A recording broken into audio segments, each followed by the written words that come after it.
My daughter was mocked at her school party because she wasn't rich. She didn't cry right away. She just stood at the front door, trembling, trying to keep it all inside. But her silence screamed. I could see the juice stain down the front of her dress, the smudged mascara under her eyes, and the tiny rip at the side of her sleeve. Her curls had lost their bounce. Her smile had disappeared, and the light in her eyes dimmed. "Didn't you say the party ends at 9?" I asked, though I already knew something was wrong. She shrugged. I didn't feel like staying.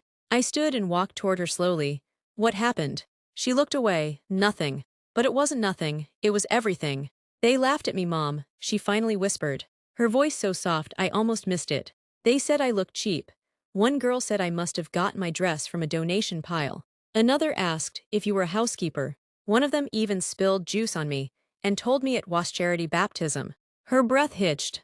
I thought if I smiled enough and was kind enough, they'd let me fit in.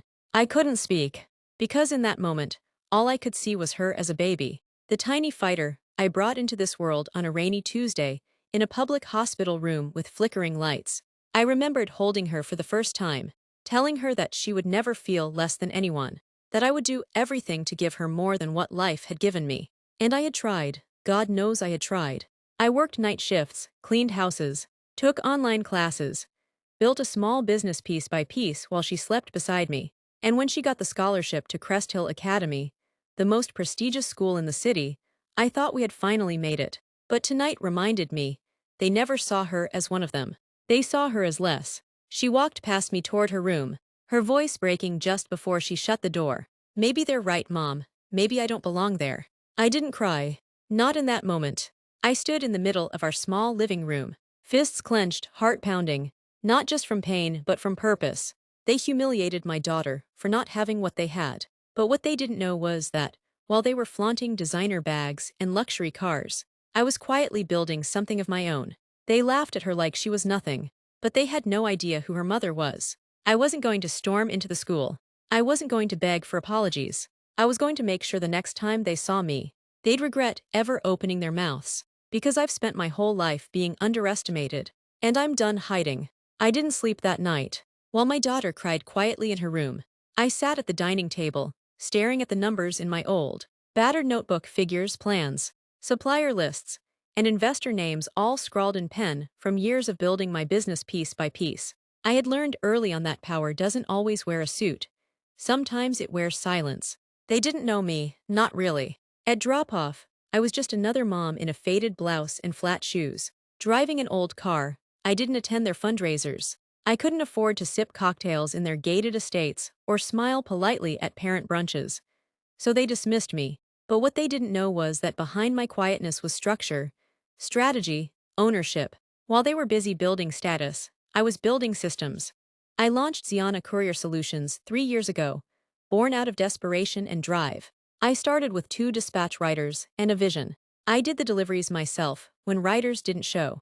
I packed parcels, took complaints, missed birthdays, missed meals. Now, we serviced over 50 businesses across the city. We had contracts with retailers, and our platform was integrated with 3 major e-commerce platforms. I had silent partnerships in 2 companies, one of which, ironically, was a major sponsor of Crest Hill Academy's tech and innovation program.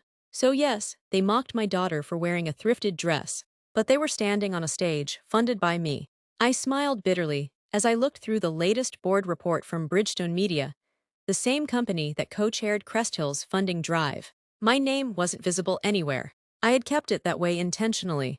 But now, I was ready to step into the light.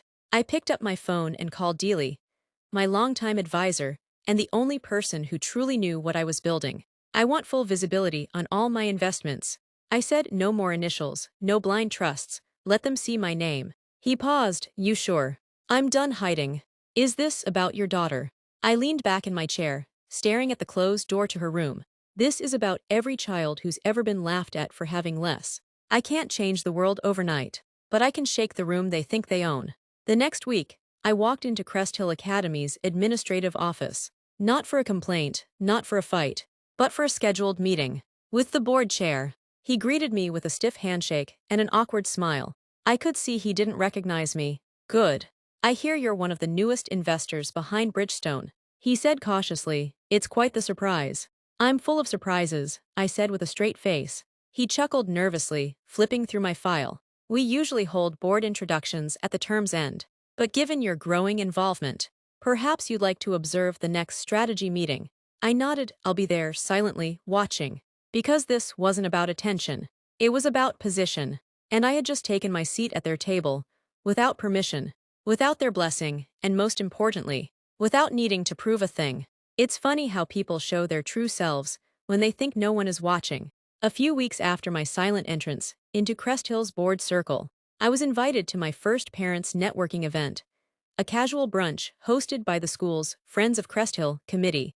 It was the same group of women who had been laughing behind my back for years. Except this time, they smiled to my face. Fake teeth, false charm, lipstick-covered lies. Are you new to the school? One of them asked, tilting her head like I was a lost puppy. No, I replied, offering a polite smile. My daughter is in year 9. Oh, she said slowly. Must be one of the scholarship kids. That's so inspiring. There it was, the condescension wrapped in kindness. I actually sit on the advisory board now, I said casually, reaching for a croissant. Silent investor turned. Not so silent, I suppose. Her hand froze midair, just for a second. But I noticed, and so did the woman beside her, whose smile slipped ever so slightly. Their laughter continued, but their eyes changed. They scanned me differently now, calculating, curious, concerned. And just like that, I knew what power felt like in a room where I used to be invisible. That night, I sat on the couch with my laptop open and a steaming cup of ginger tea beside me. I wasn't just attending brunches. I was doing what I do best, research. I started digging into the women who laughed at my daughter, the mothers of the girls who mocked her. Alyssa's mother, Vanessa Roberts, who ran a beauty brand built on unpaid interns and rumors of financial fraud. Grace's mother, Linda Mensa, a fashion influencer who posted luxury content but had filed for bankruptcy twice in the last 5 years. Bella's mother, Tina Osai, who sat on the school's PTA as if she owned the school, but whose ex-husband was suing her for parental negligence and embezzlement.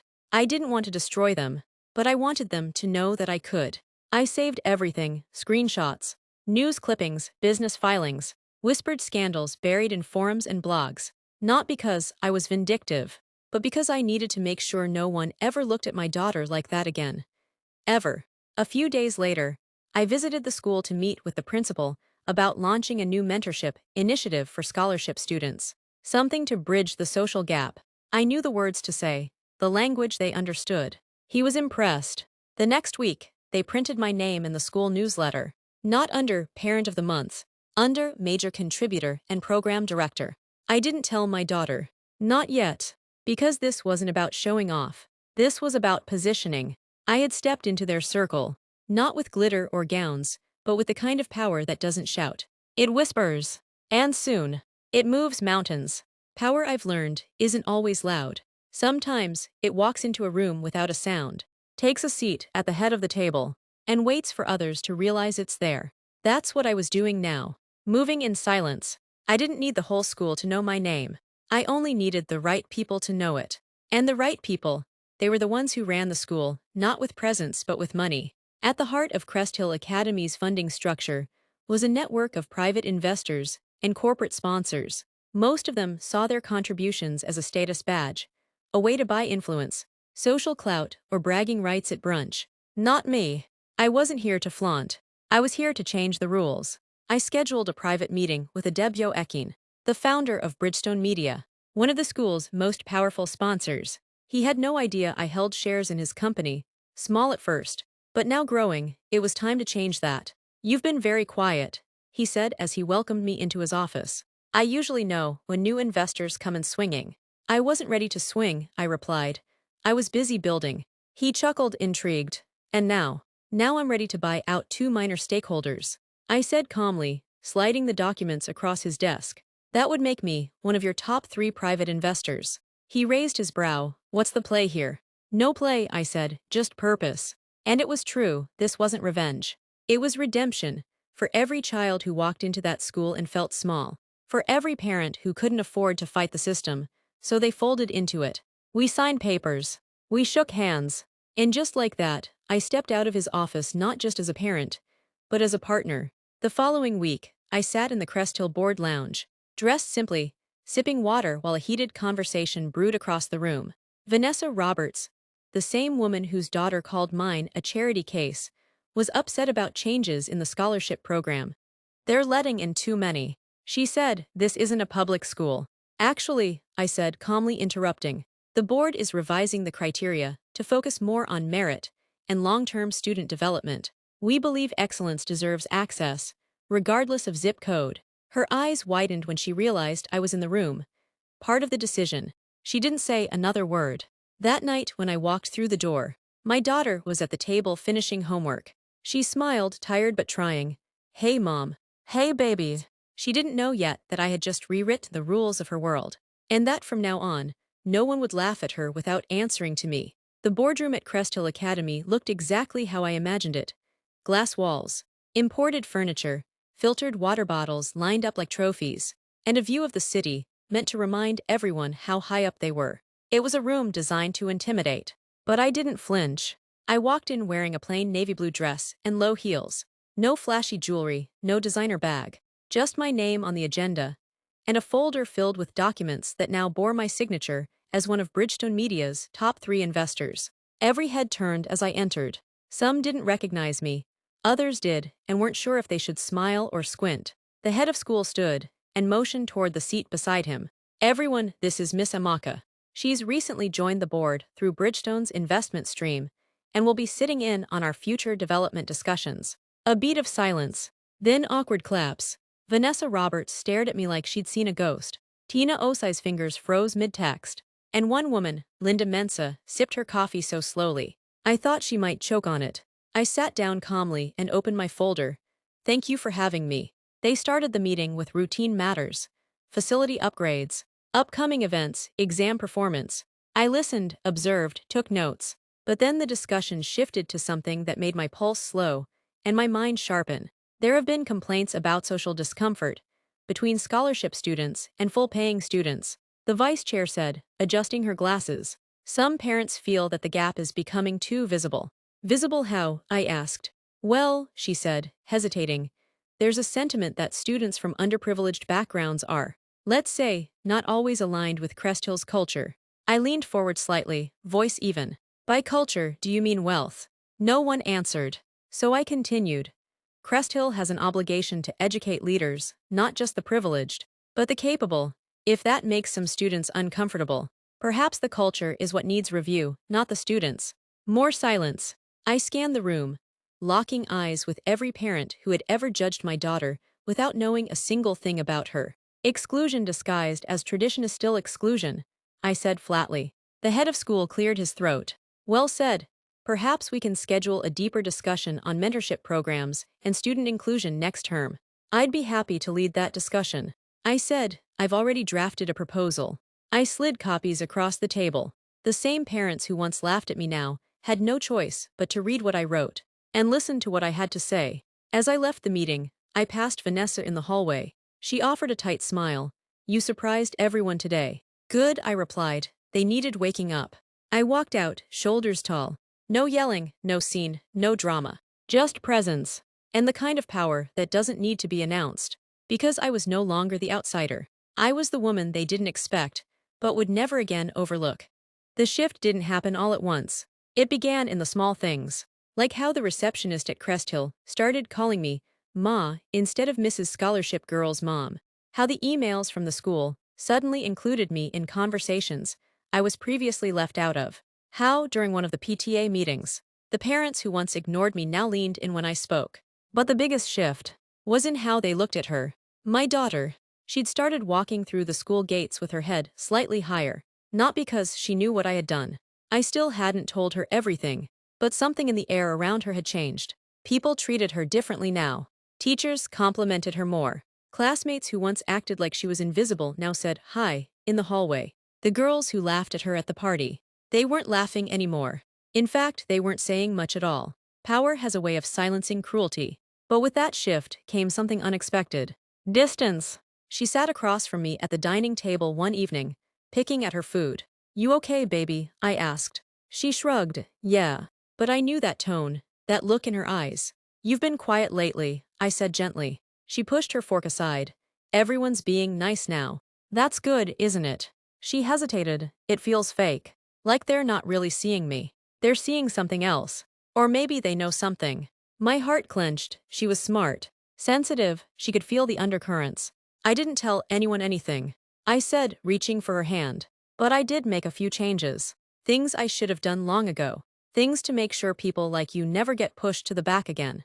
But why now? She asked, her voice small. Is it because I let them humiliate me? No, I said firmly. It's because they thought they could. She looked away. I just wanted to fit in, she whispered. Not stand out, not be pitied. Not be feared, just be normal. Tears welled in my eyes, because I understood. I really did. And that's the hardest part of being a mother. You fight wars they don't even see, just to protect them from a world that doesn't care how gentle their hearts are. But sometimes, the fight leaves scars. The next day, I showed up at the school early and waited in the courtyard. Not as a board member. As a mother. She walked out, surprised to see me. Can we talk? I asked. We sat under the jacaranda tree near the assembly hall, one of her favorite spots. I told her everything, the investments, the meetings, the reason why some things were changing around her. I didn't do it to make you different. I said, I did it to show them you were never less. She cried. And then so did I. We held each other beneath the purple blossoms as students filed past us, most not noticing, but a few did. And maybe, for the first time, they really saw her. Not the scholarship girl. Not the charity case. Just a girl, brilliant, brave, unapologetically herself. And me. Not just her mother, but her foundation. I used to believe that once people realized their wrongs, once they saw the truth, they would apologize. Maybe not with words, but with actions. Maybe a look, a nod, a quiet admission of guilt. But that's not how life works. Some people never apologize. Even when they know they're wrong. Even when they see the damage they've caused. They just move on and pretend it never happened. It was Parent Appreciation Week at Crest Hill. The school sent out invitations for a tea party and an open class showcase. I almost didn't go, but my daughter insisted. You're doing all this behind the scenes. She said, you might as well show up on the surface too. So I dressed simply, as always. Hair pulled back, a clean blouse, flats, no labels, no noise. I arrived just as the students were giving short thank you speeches. My daughter's name was called last. She stood, nervous but tall, and cleared her throat. My mom is the strongest person I know. She began, eyes scanning the room. She doesn't just fight for me. She makes space for others too. She doesn't wear her power like a crown. She wears it like armor, quiet, steady, and always for the people she loves. A few gasps, some polite claps, but I saw the look on the other mothers' faces. That's when it clicked. They knew. They knew who I was now. They knew what I had done. The sponsorships, the policies, the initiatives I had introduced. The reason Crest Hill was changing. The reason they had lost a bit of control. After the event, I stood near the refreshments table, quietly sipping tea. Vanessa walked by with her daughter. Alyssa, the same girl who'd spilled juice on my daughter and laughed while doing it. The same girl who once said, people like you don't belong here. They walked past me as if we were strangers. No eye contact. No smile. No apology. Just silence. And honestly, that hurt more than I expected, because part of me still believed in basic human decency. But there was no redemption arc here. Just people too proud to acknowledge the harm they caused. Later that night, while clearing my desk, I found an old drawing my daughter had made when she was 6 of me, standing tall, with a cape and a heart on my chest. She had written, in crooked letters, "My mommy saves people." I smiled. They didn't have to say sorry, because they had already lost something more important than status. Respect. And me. I didn't need their approval. My daughter's voice in that room was my closure. Her pride was my justice. Her healing was my victory. It was like déjà vu when the new invitation came in. Another end-of-term party. Another glittery event, hosted at one of Crest Hill's prestigious halls. Same theme, different year, this time. It wasn't called a school party. It had been rebranded as the Crest Hill Unity Gala, an event now sponsored in part by the very initiative I had pushed through. And yet, the moment my daughter saw the invitation on the kitchen counter, her shoulders tensed. Do I have to go? She asked quietly. No, I said. You don't have to do anything that doesn't bring you peace. She nodded, but I saw the war in her eyes. The part of her that still remembered what happened the last time she walked into a room full of glitter and wealth and cruelty. I just don't want to feel like I'm proving anything to anyone, she added. You're not, I said gently. You're walking in because you can. Because they don't own the space anymore. You do. The week of the gala, I made one final call. Not to a stylist, not to a PR firm, to Rhea Itomi, a rising designer who I had helped fund through my silent investments. You still owe me a favor, I said. She laughed. Let me guess, Crest Hill. No, my daughter.